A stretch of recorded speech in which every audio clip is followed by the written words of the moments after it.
All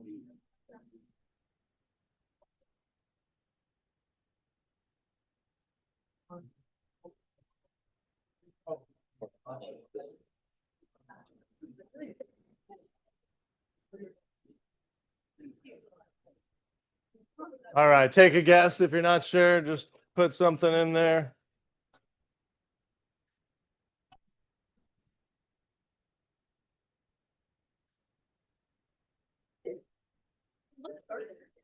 All right. Anybody else? We got 37. Think there's some more of you. Send something in here.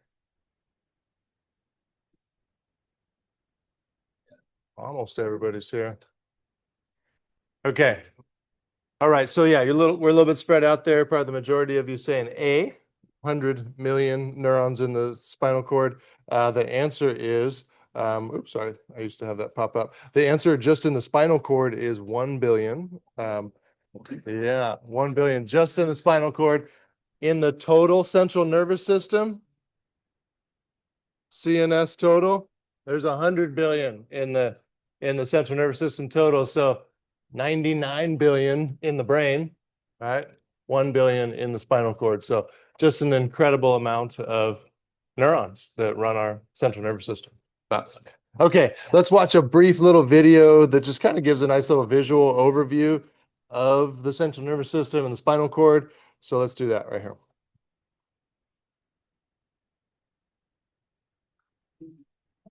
Did you know that the most important part of your entire body is your central nervous system? Your central nervous system and also is the vascular system. It's made up of your brain and your spinal cord, and it controls every single function in your entire body.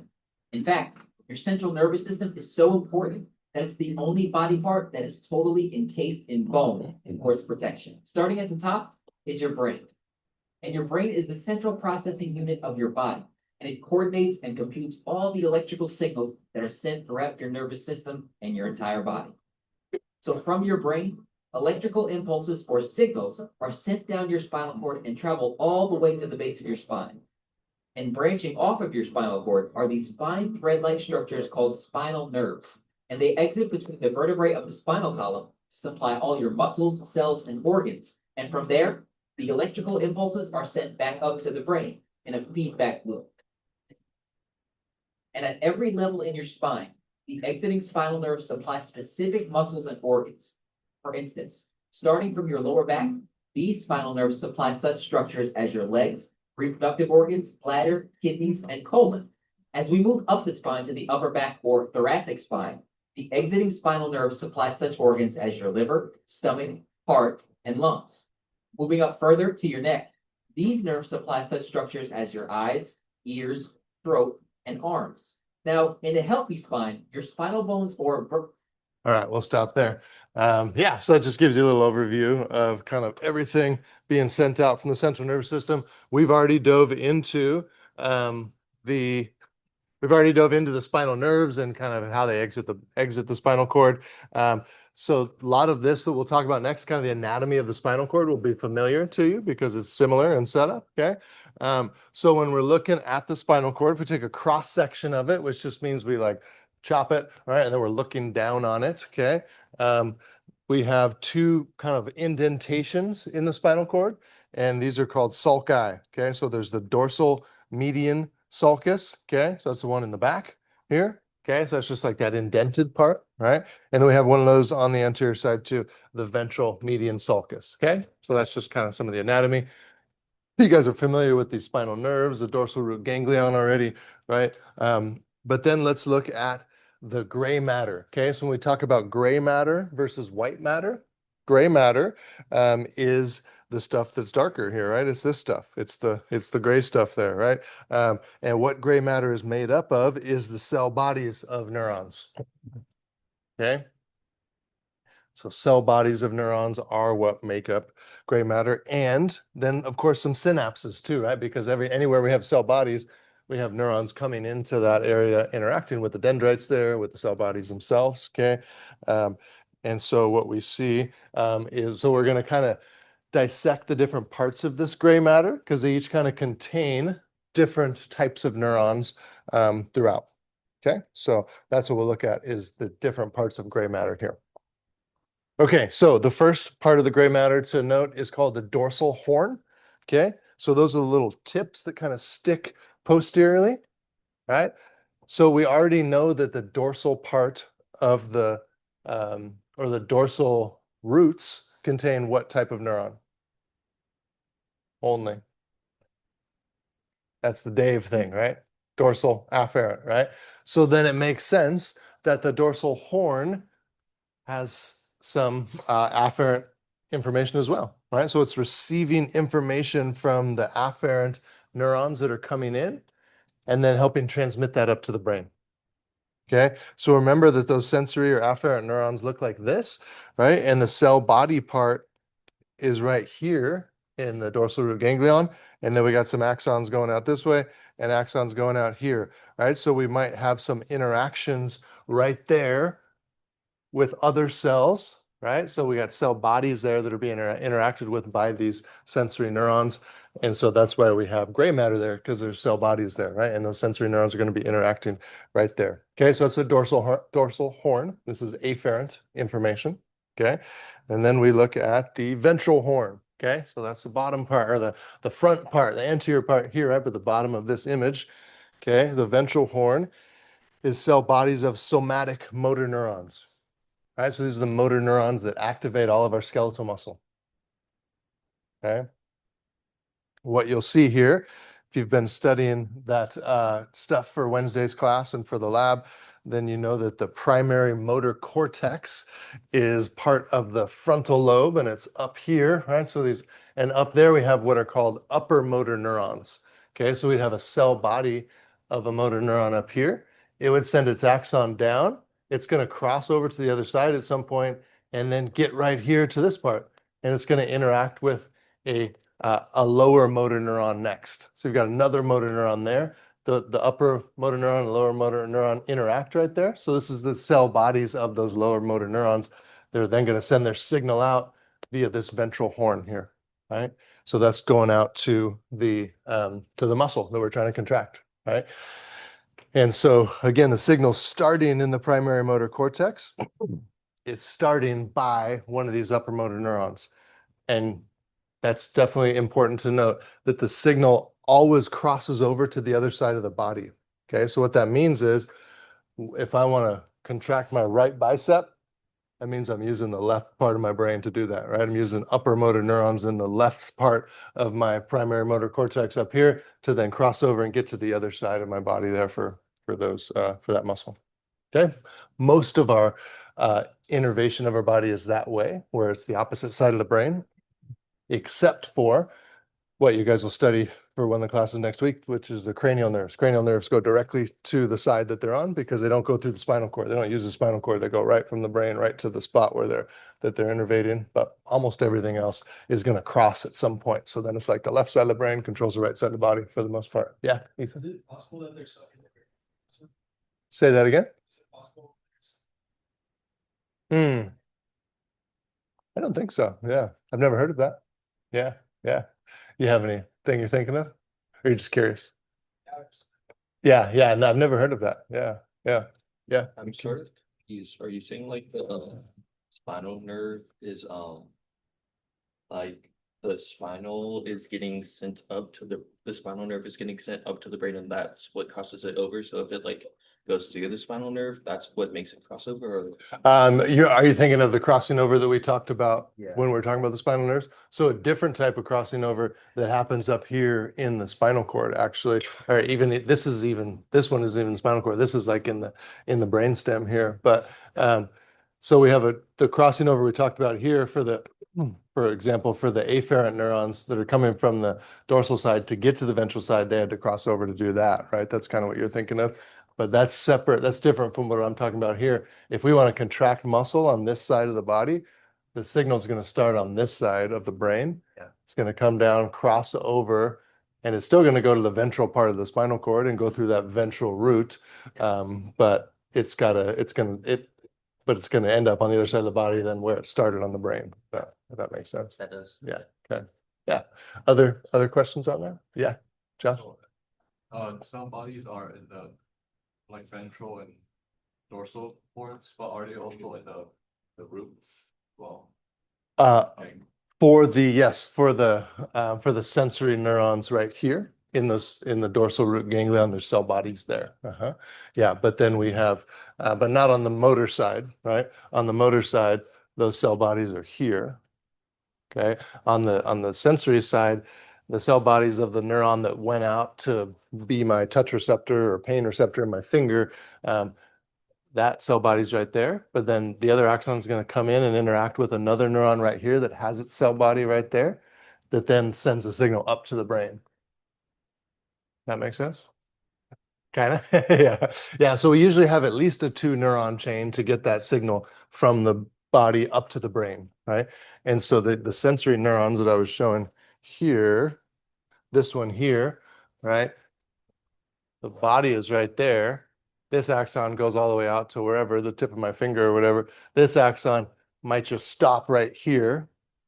And there's another neuron right there that its job is going to be to go up the spinal cord, right? So the body of it is right there, but then its axon goes up to the brain. So, yeah. Thank you. Yeah, great question. Other questions? Okay. All right. Okay, so then we've got the lateral horn. Okay. So the lateral horn is that little part that sticks out on the sides. Okay. We really only have this present kind of in the middle of our spine. So T1 to L2. Okay. Because this is where autonomic neurons exit.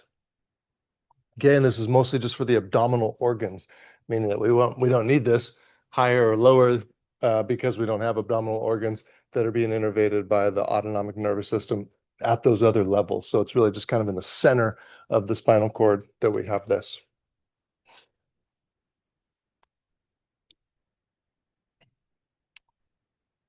Okay. Give you a sec to write that down.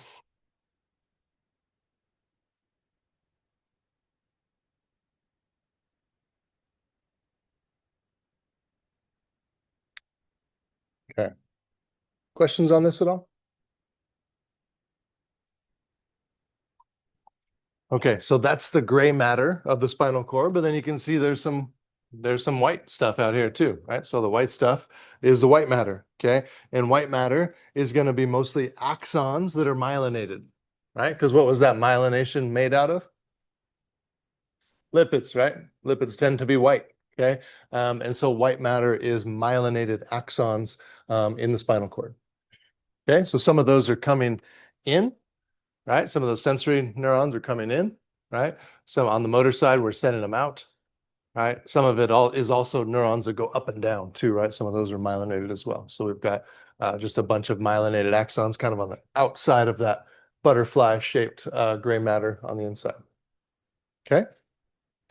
All right. And then, yeah, let's take a second and just kind of recap what we just talked about. Go ahead and go through that. Just fill this in. So what is gray matter? What's white matter? Where would we find each of these types? Okay. Take a second and do that, and then we'll come back together. Go ahead.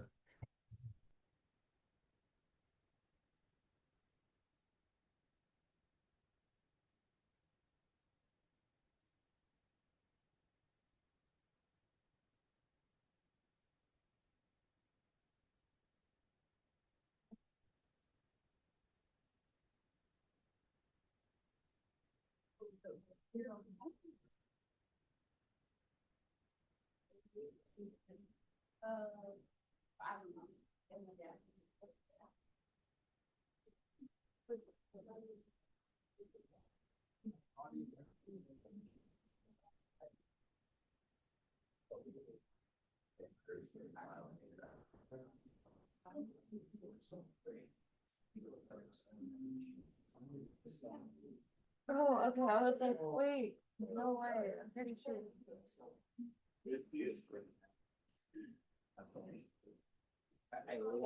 My first question was about the gray matter and the white matter. Is Yeah. it the same as the gray and white matter and gray?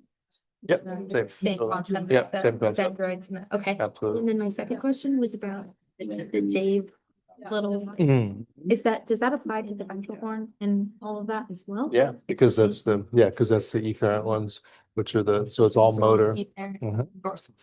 Yep. Okay, Yep. so that's the same. as Yeah. this. Okay. Totally. awesome. Mhm. Yeah. Is she okay? Said she left because she was getting her EpiPen. She was having a hard time. Okay. Yeah. All right. Okay.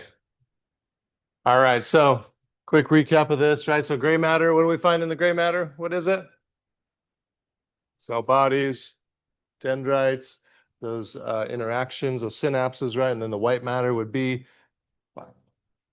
axons, myelination. Perfect. Okay. So the efferent stuff, efferent neurons we find in the ventral horn, afferent neurons on the dorsal horn, right? And then autonomic would be lateral horn. Again, kind of just in the center part, T1 through L2 there. Okay. Questions about any of that? Okay, well, let's just talk a little bit more about kind of the gross anatomy of the spinal cord. Okay, that was kind of more the microanatomy, the little neurons there. Gross anatomy is the general structure of the spinal cord. Is it technically starts where the neurons exit the brain, or I mean, sorry, exit the cranium, right, in that foramen magnum. Okay, and then all the way down to L2. So L2, beyond L2, it's not technically considered the spinal cord anymore. Okay. So yeah, so we have a couple kind of unique parts of it as well. We have a cervical enlargement of the spinal cord. There's also a lumbar enlargement where it's just kind of there's a lot of extra neurons there.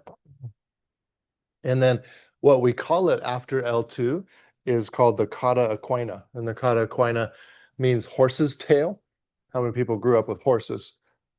Yeah, yeah. Their tails are like, and the hairs on their tails kind of look like that, right? It's kind of how it looks, where you have these big long hairs, and they're pretty thick, and so it's kind of like a bunch of them, and that's kind of what that looks like there. That's why it's called the cauda equina.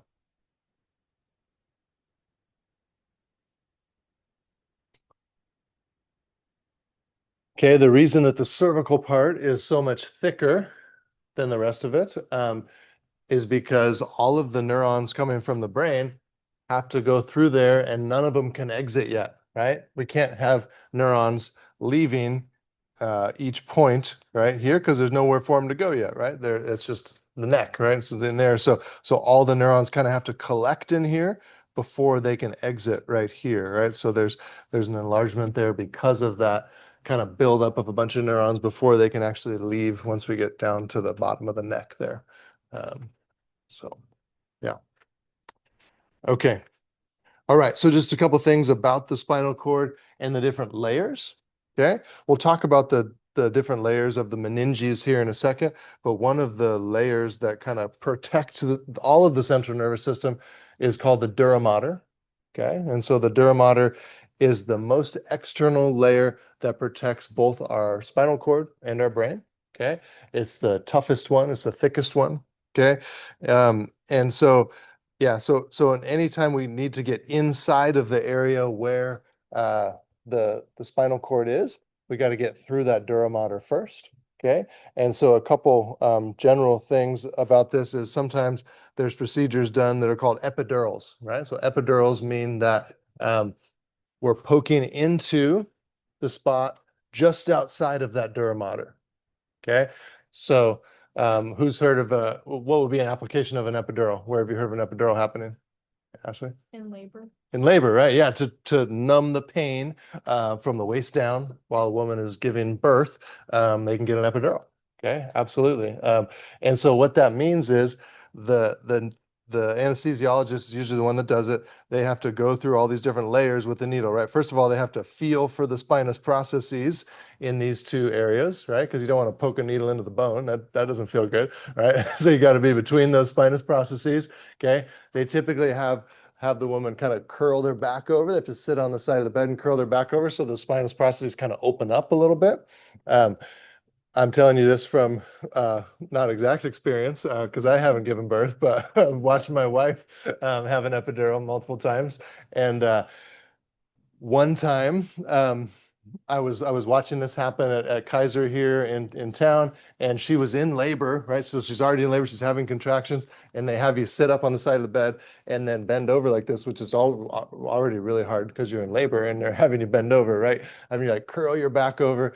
And so the doctor is supposed to push through these different layers, right? So there's skin, there's some connective tissue here. Here's all the muscle, right? All of your erector muscles that help you hold your back up.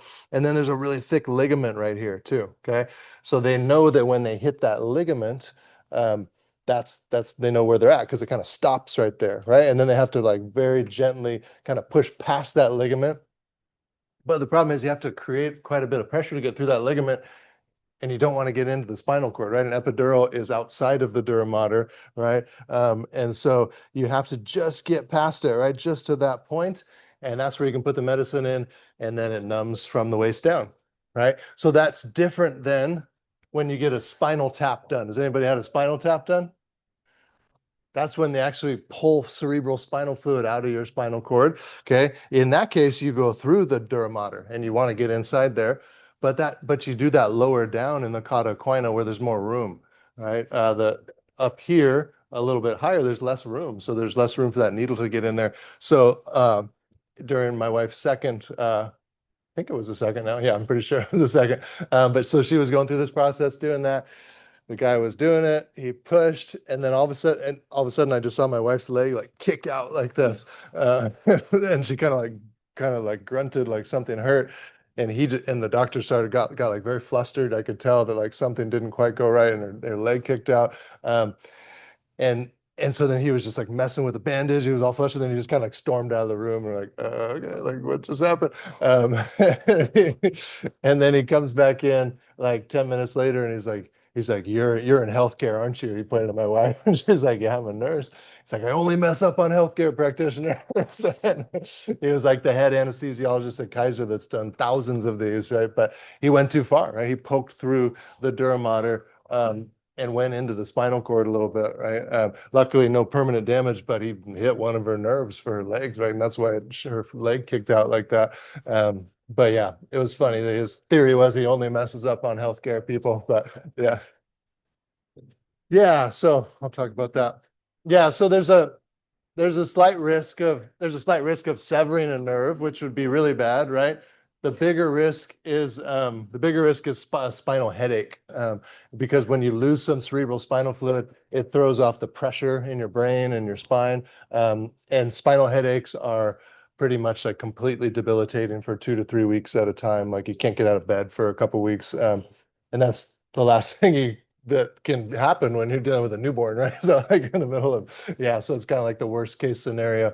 Like you have a debilitating headache for 2 weeks and you have a crying newborn, right? So luckily that didn't happen to my wife. She didn't have the spinal headache, but it was a pretty high chance that she would have at that point. So they came in and like explained that was a possibility and all this stuff, but luckily she didn't. But yeah, it was an interesting story for sure. Yeah, Ethan. It's a pretty good size needle for sure. Yeah, it's not a small. I don't know the gauge of it, but yeah, it's pretty good size for sure. So yeah. But yeah. And so the reason you do that in the cauda equina is to make so there is more room in there, right? If you go too high up, there's just no room for that needle to even get in there, right? And you much higher chance of hitting a neuron. So yeah. Other questions on that? Yeah, so the plexes, where would they be? Kind of in relation to this. So the plexes kind of come out. It's kind of a collection of where all the nerves come out and then kind of like cross over each other and tangle up. So there's one in the lumbar part, there's one in the cervical part, right? Those ones we talked about. So it's kind of more like next to the spinal cord out there. Yeah. Yeah, Brooke. I had shattered possible syndrome, and one of them, the doctor like put it in the needle when it came out, it was like bent.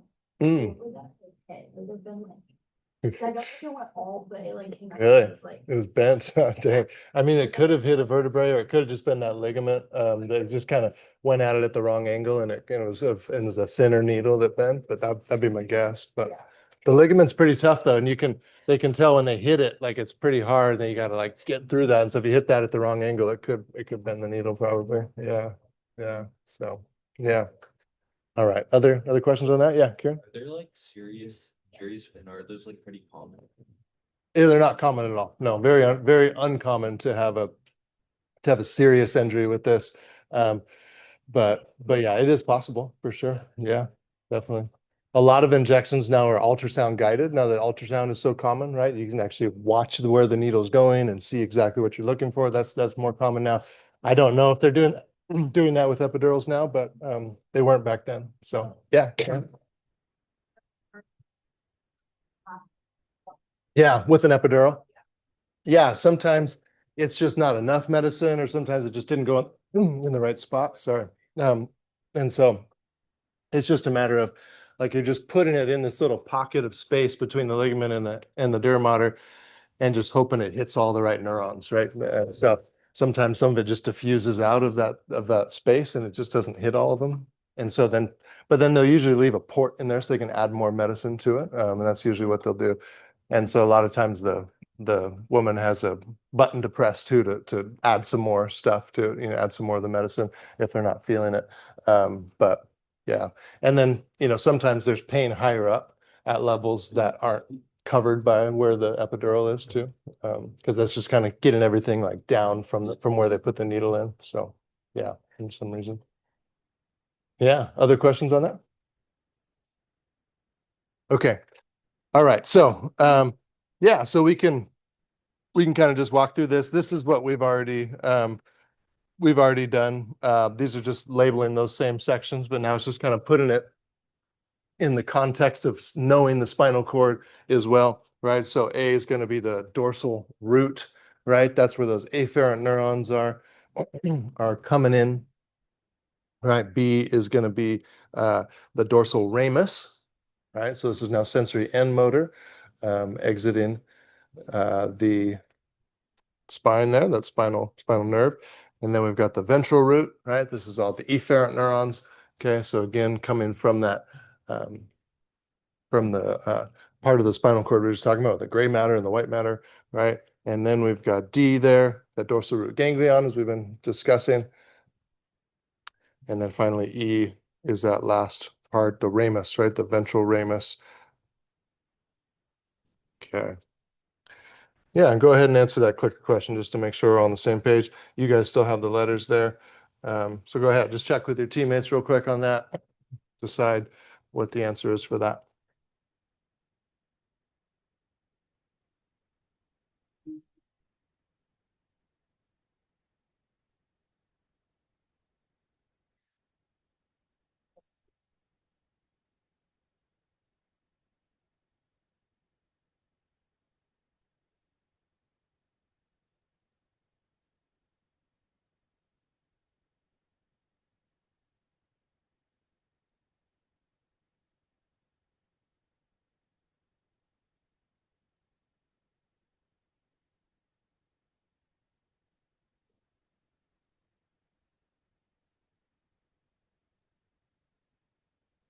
There you go. Go ahead and check with your teammates there. Send that in.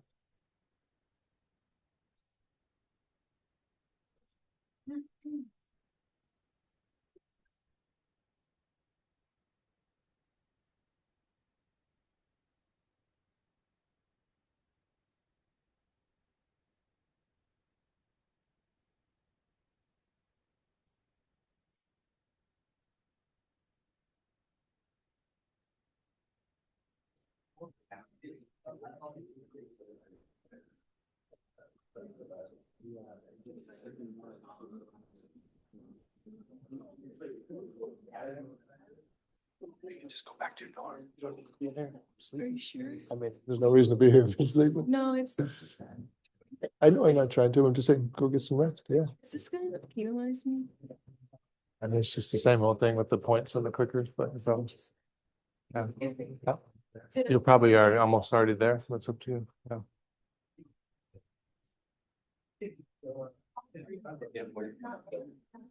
All right, go ahead and send that in. Good. Looks like most of you did. So yeah, pretty much everybody is saying E there. which would be the ventral ramus. Perfect. Okay. All right, so that's just kind of connecting those two things. What level of the spinal cord is this? Anybody think about that when you looked at it? You can tell, huh? Cervical, yeah, how do you know? Transverse processes, right? All those nerves got to come down before they can go out, right? So we got to have a hole for those nerves to go down as well. Okay. All right.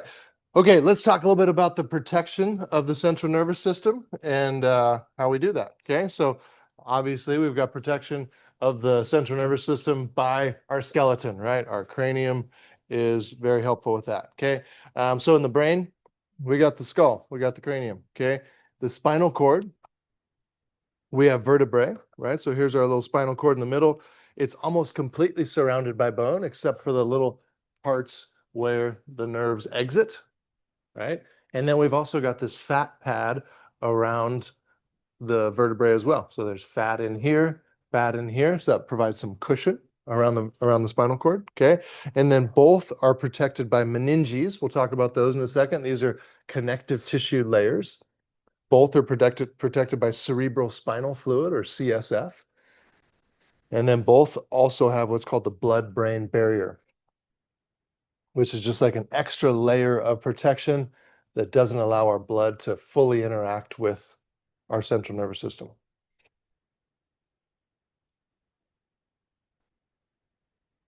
Okay.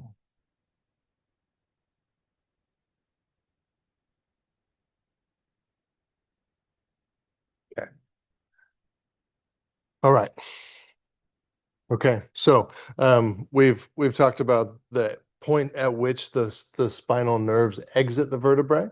Okay, but we have, when you put the two vertebrae together, it kind of creates another foramen. Right, you don't necessarily see that foramen when you just see a single vertebrae, but when you put them together, all that's there between the two is a little hole, right? And so that's called the intervertebral foramen. That's where those spinal nerves exit.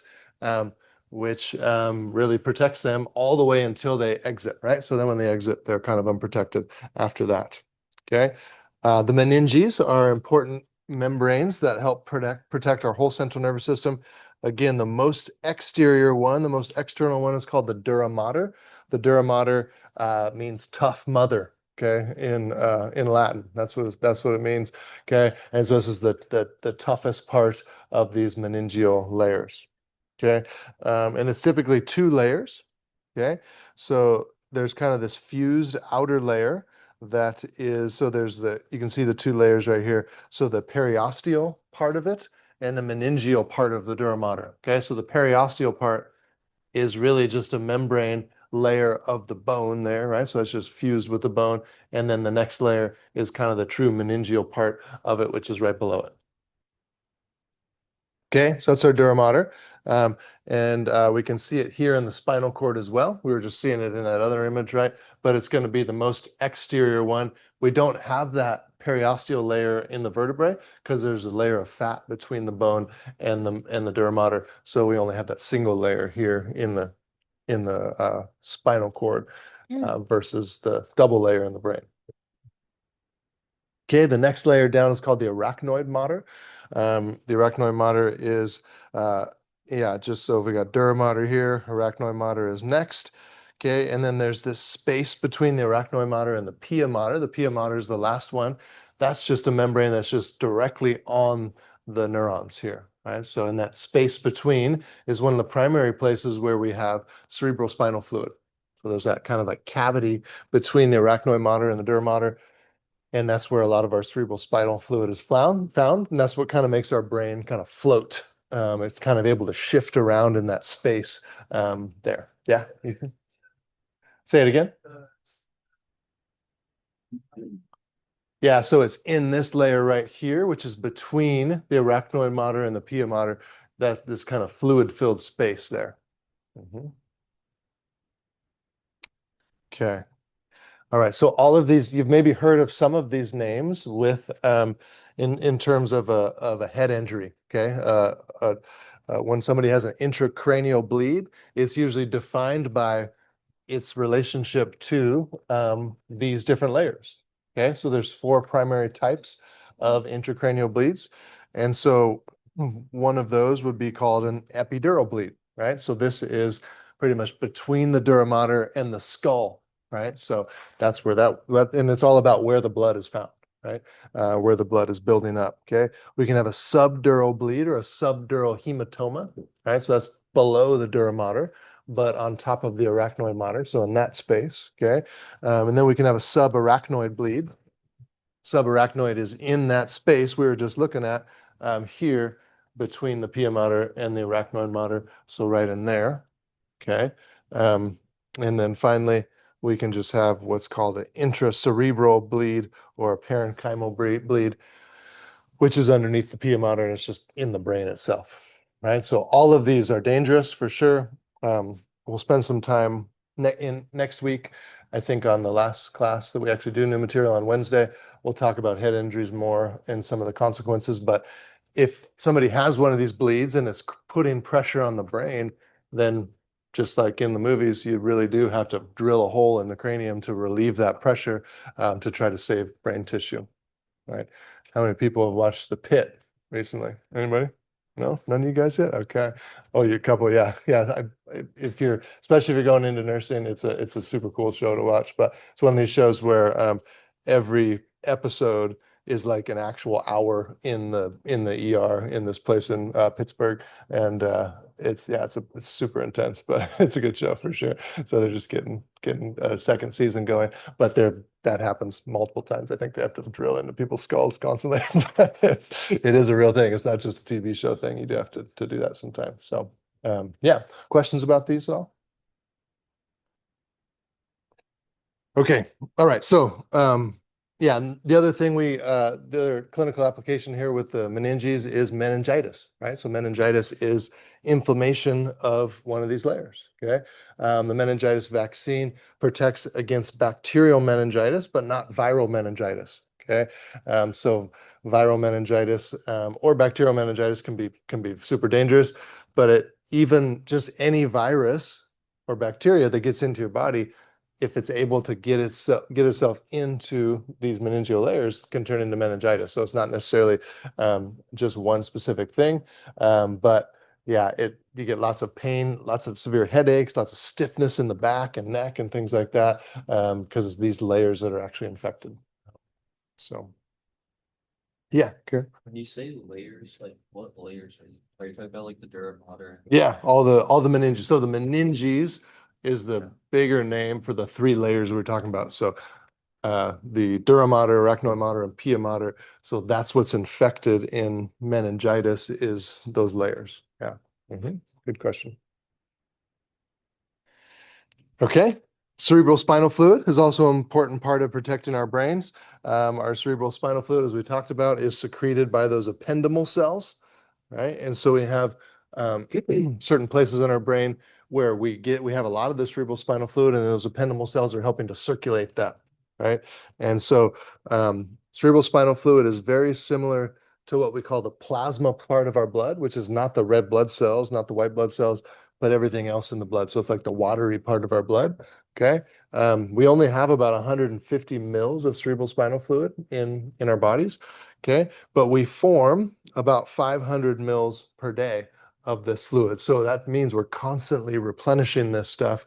And so we completely replace it about every 8 hours or about 3 times a day. So we have new cerebral spinal fluid all the time. And that's important because this is where the oxygen and all the nutrients that our neurons get is in, right? It's because we don't have direct access to the blood. So we've got to put all that stuff in cerebral spinal fluid instead. So we've got to be constantly replenishing this stuff. Yeah, Toby. What makes it? The ependymal cells there too. Yeah. So these same cells here. Yeah, good question. Okay, so some of the purposes of the cerebral spinal fluid, number one, shock absorption. Okay, so if we're looking at like this image here, and we have cerebral spinal fluid kind of around the brain here, right? If your head's moving forward and it hits something, right? The problem is your brain's going to hit your skull, and that's going to damage some neurons, but it has to at least push through this fluid first, right? And that blunts the blow that the brain takes by quite a bit, right? So it's got to push through that fluid and then it can hit the skull, but it really helps absorb that shock. Okay. And then it also kind of just gives the brain this sense that it's kind of like floating, right? So it effectively reduces the weight of the brain. So we're not putting any pressure on any parts of the brain by having to like be like pushed against the skull or held up or kind of pinched against any parts of the bones. And it's just kind of floating in the cerebral spinal fluid. And then as we've been talking about, getting nutrients to the brain is an important part of the cerebral spinal fluid too. Okay, so besides that layer like around the brain, that subarachnoid space where we have cerebral spinal fluid, we also have these big ventricles in our brain, which are just like these open chambers. And this image just shows them nicely. So these are kind of the areas where we have most of the cerebral spinal fluid. And then we also have cerebral spinal fluid going straight down our spinal cord. There's a little canal right in the middle of our spinal cord, and that's full of cerebral spinal fluid as well. Okay, and one kind of clinical application of this is something called hydrocephalus, which is just like called like water on the brain. Okay, you don't need to know all these causes here, but people are always curious of what all the different possible causes of this are. This is when you have too much cerebral spinal fluid for some reason. Okay, so it could be that your body's producing too much. It could be that your body can't get rid of it. That's the most common cause. Is this canal here, the cerebral aqueduct is blocked or too narrow. And so the ependymal cells are still making it or making more and more of it, right? And that's just filling it, but we're not able to let it exit. So then it's just filling and filling and filling. So if this happens in a very young child, that the plates aren't closed between the cranial bones yet, then the skull can expand and it's not as problematic. In adults, that expansion can happen, right? And so then it just starts smashing down on the brain. It can definitely still be damaging in kids too, but you got a little bit more time to deal with it. Okay, questions on that at all? Yeah. How do you usually like secrete this cerebral spinal fluid? How do you secrete it? Through those ependymal cells. So we have ependymal cells that are lining these ventricles. And so they're kind of pulling, those cells are pulling all the stuff from the blood, from the capillaries, adding some other components to it, and then secreting it into these ventricles. And then it's kind of able to circulate through with the help of the cilia on those ependymals too. Yeah. It's like you place it because it's like Yeah, so it's kind of like blood in that way where we've got to get new fluid there with new nutrients and new oxygen and all those things eventually. So that's why we're constantly kind of replenishing it. Yeah. Is this fairly common? Hydrocephalus. Yeah, it's a little more common in kids for sure. Yeah, yeah. Because it's a lot of times it's some kind of a congenital thing and anatomically a lot of these things are smaller in kids, so it's harder, it's easier to have blockage of those areas. Yeah. Yeah. Other questions on that? Okay. All right. And then our last layer of protection for the brain is the blood-brain barrier, right? Have any of you been to the a bodies exhibit or something like that when they have those? Yeah, how many people have been to those? Yeah. And so it's like, yeah, these amazing exhibits, right? We see all different aspects of the human body.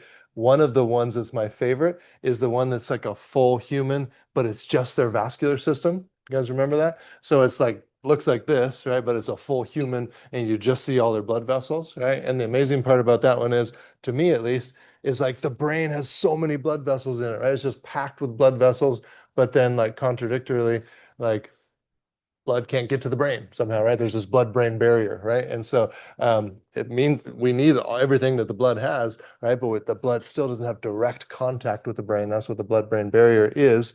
And a lot of that is created by these astrocytes, right? These cells here that help, they surround all of our capillaries. So all these capillaries inside the brain are surrounded by these special cells, astrocytes, and these capillary endothelial cells that seal off that space and make it so we're in full control of what gets out of the blood into the brain and things like that. Yeah, Toby? Later. You're talking here? Yeah. This is part of the blood vessel. Okay. But it would be mostly created by these astrocytes, which are the blue ones here. So that's just the. Yeah, they help create it. Yeah, Kieran. Yeah. Oh, I had the same question. Okay, yeah, it's the astrocytes. Yeah. All right, guys, we're done 5 minutes early. Have a great rest of your day. We'll see you guys on Wednesday. I was just curious. So I know the purpose of this, like cerebral spinal fluid in just the outer cranium.